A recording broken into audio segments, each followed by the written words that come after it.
Bab 687. Tidak terlalu hebat, hanya seorang setengah suci saja.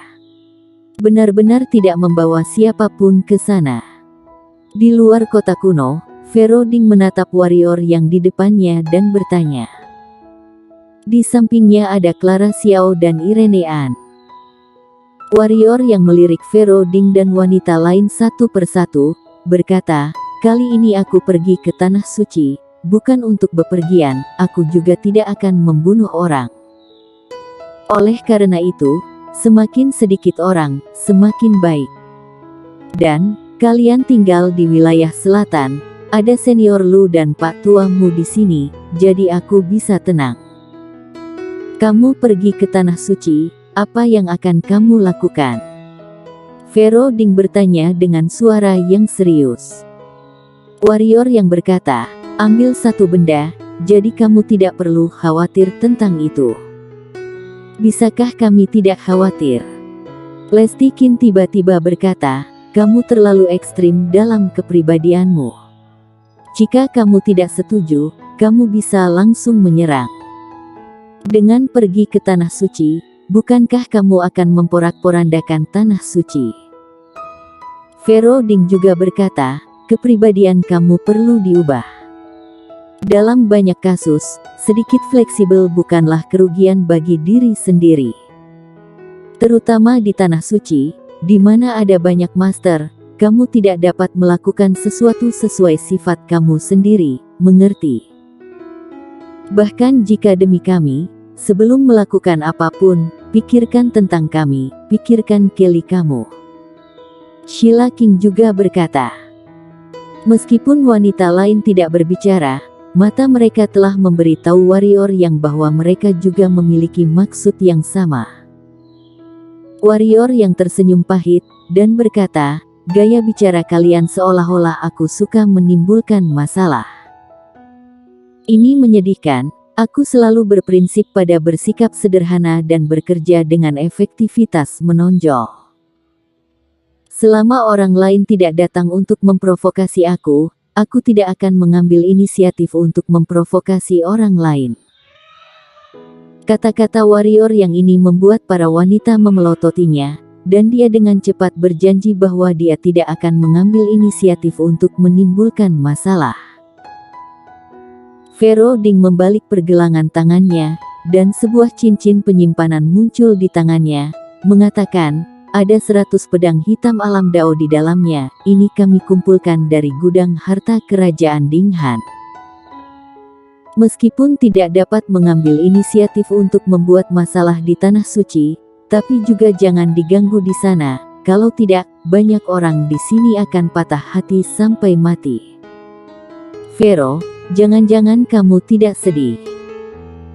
Lesti Qin berkata dan melirik warrior yang, dan berkata, lagi pula, pria ini memiliki 3 istri dan 4 selir, dan bertambah kamu satu lagi juga tidak terasa banyak.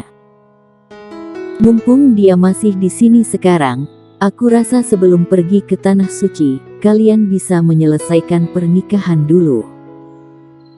Fero Ding melirik warrior yang dengan ringan, dan kemudian berkata, kalian bisa memanjakannya, akan ada saatnya kalian akan menyesalinya di masa depan.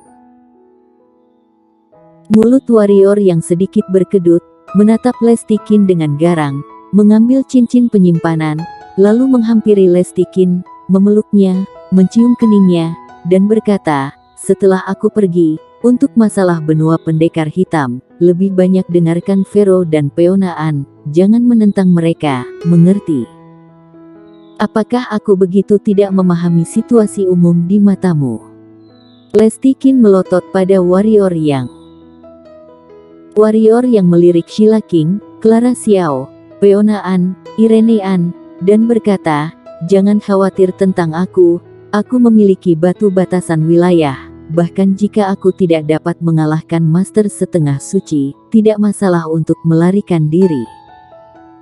Aku tidak bodoh, aku tidak akan menyerang orang yang aku tahu tidak bisa aku lawan. Kami menunggumu kembali, kata Sheila King. Peona An sedikit ragu, lalu berkata, hati-hati dalam segala hal, jangan gunakan amarahmu.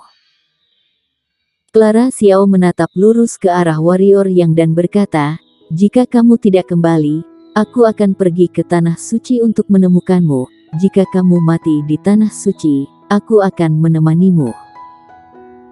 Warrior yang mengangguk, lalu menatap Irenean. Irenean terdiam sejenak, lalu berkata, jika kamu tidak bisa kembali, aku akan membalaskan dendammu. Warrior yang sedikit tercengang, berjalan di depan Irenean, dan kemudian langsung menariknya ke dalam pelukannya. Tubuh Irenean sedikit menegang, dan seluruh tubuhnya bagaikan membatu. Warrior yang perlahan membelai kuncir kuda di belakang kepala Irenean dengan tangan kanannya, dan berkata, ketika aku kembali, aku pasti mencapai alam kaisar. Aku harap kamu akan menjadi master alam kaisar saat itu. Setelah berbicara, warrior yang melepaskan Irenean, lalu berbalik dan berubah menjadi garis hitam dan menghilang di hadapan para wanita. Setelah waktu yang lama, gadis-gadis itu berbalik dan pergi. Di atas langit, warrior yang menginjak pedang hitam dengan kedua kakinya dan terbang menuju laut selatan dengan kecepatan yang sangat cepat. Di pundaknya ada macan tutul ungu, dan di depannya ada Mimilei yang memegang buah spiritual di kedua tangannya. Dia awalnya tidak ingin membawa Mimilei dan macan tutul ungu, tetapi tidak mungkin, dua bocah kecil ini paksa untuk mengikutinya. Apalagi macan tutul ungu, dia mau ikut, dirinya tidak bisa menolak sama sekali, karena saat mau menolak, macan tutul ungu akan langsung berkabut matanya. Warrior yang tidak punya pilihan selain membawanya. Adapun Mimilei. Warrior yang mengetahui bahwa Mimilei sama sekali tidak dekat dengan siapapun kecuali dia. Harus dikatakan bahwa dia memiliki niat permusuhan yang kuat terhadap orang-orang. Tidak berdaya, dia hanya bisa membawanya, karena kecuali dia dan macan tutul ungu, Mimilei tidak mendengarkan siapapun. Selama seseorang mendekatinya, dia akan main setrum. Warrior yang mengusap kepala kecil Mimilei.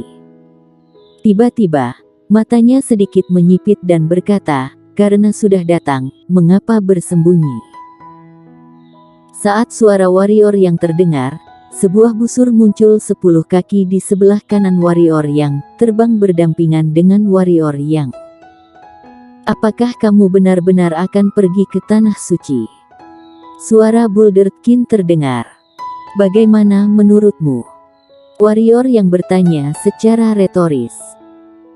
Bulderkin berkata, kamu begitu memasuki tanah suci, master setengah suci tanah suci akan langsung menemukanmu.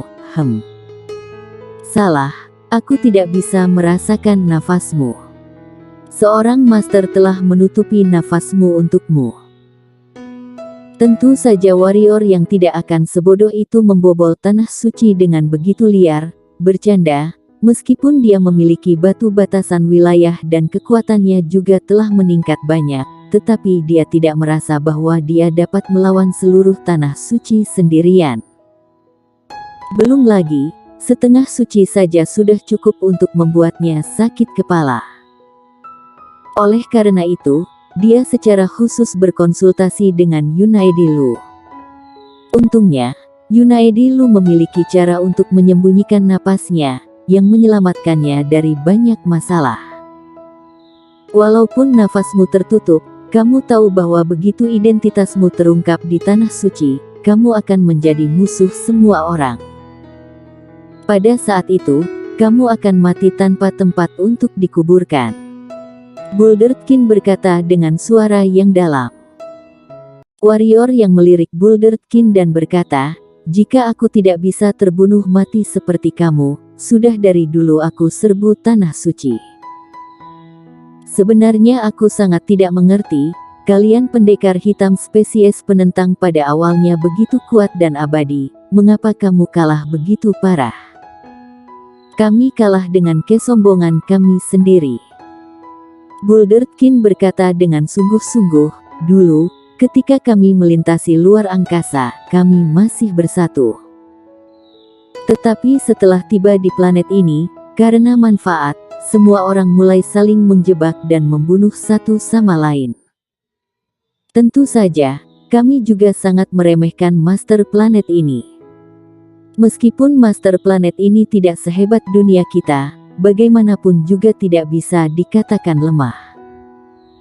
Selain itu, mereka menyatukan semua kekuatan yang bisa bersatu di awal, dan kita sendiri tidak akur, jadi kami kalah.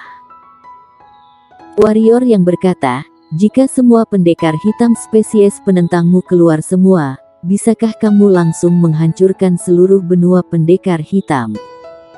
Tidak bisa. Bulderkin berkata, kami telah ditekan selama 100.000 tahun, dan karena kurangnya energi ungu asli, kekuatan kami telah jatuh terlalu banyak. Dan Tanah Suci pasti telah merencanakan bagaimana menghadapi kami dalam 100.000 tahun ini. Ini juga alasan mengapa mereka tidak terlalu cemas padahal tahu kami akan keluar. Aku paling khawatir tentang orang-orang dunia luar. Alasan mengapa Tanah Suci begitu tenang mungkin karena bantuan orang-orang dunia luar. Bisakah Master dunia luar datang ke dunia ini?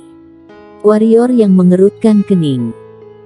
Jika Master dunia luar bisa datang ke dunia ini, maka benua pendekar hitam dan pendekar hitam spesies penentang bersatu pun tidak bisa mengalahkan mereka. Jarak antara alam suci dan setengah suci tidak sedikit. Tidak, mereka tidak berani.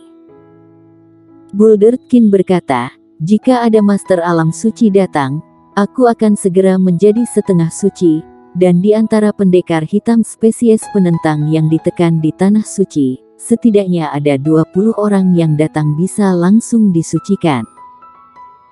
Begitu disucikan, mereka bisa bergabung untuk menghancurkan apa yang disebut jalan langit di dunia ini. Saat itu, karena mereka tidak bisa mengutus Master Alam Suci, bagaimana mereka bisa membantu Tanah Suci? Warrior yang mengerutkan kening dan bertanya, aku tidak tahu. Bulderkin berkata, tetapi jika tidak ada bantuan dari dunia luar, kekuatan sepihak Tanah Suci pasti akan sulit untuk menghentikan kami. Singkatnya, akan ada pertempuran antara kami dan Tanah Suci. Hei, saat itu, kamu akan berada di sisi yang mana? Kekuatan benua pendekar hitam hari ini memang tidak bisa diremehkan, karena ada 4 master setengah suci di benua pendekar hitam, dan 2 di antaranya masih bisa satu lawan beberapa orang. Oleh karena itu, keputusan benua pendekar hitam juga sangat penting. Warrior yang mengusap kepala kecil Mimi Lei, dan berkata, pertama-tama, kebencian antara Tanah Suci dan aku pastinya tidak dapat diuraikan, jadi pasti akan ada pertempuran besar antara aku dan mereka. Dan terhadap kalian pendekar hitam spesies penentang, aku tidak ingin menjadi musuh kalian, tapi aku pernah melihat keangkuhan dan kehebatan kalian sebelumnya. Aku tidak mau bermusuhan dengan kalian, itu bukan berarti kalian pendekar hitam spesies penentang tidak akan bermusuhan denganku. Oleh karena itu, mungkin akan terjadi pertempuran besar antara aku dan kalian pendekar hitam spesies penentang.